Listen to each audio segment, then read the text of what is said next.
नाशिक शहर police आयुक्तालयातील Sarkarwada police Thane हद्दीत 2 April 2026 रोजी रोजमीन मुस्तफा शेख हिच्या चारित्र्यावर शक घेऊन तिला जीवे ठार मारण्याचा प्रयत्न करणारा तिचा पती समीर नासिर पठाण उर्फ छोटा पठाण वय 25 राहणार मदिनानगर वडाळा रोड नाशिक याने केला होता व तेथून फरार झाला होता। या गुन्ह्याचा शोध नाशिक शहर गुंडा विरोधी पथक घेत असताना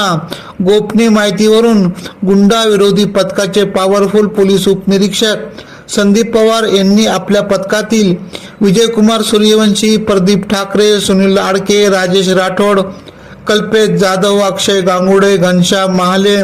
सुनीता कवडे सदर ठिकाणी जात सापळा रचत समीर पठाण उर्फ छोटा पठाण यास जेरबंद करीत पुढील कारवाईसाठी सरकारवाडा पोलीस ठाण्याच्या ताब्यात देण्यात आले।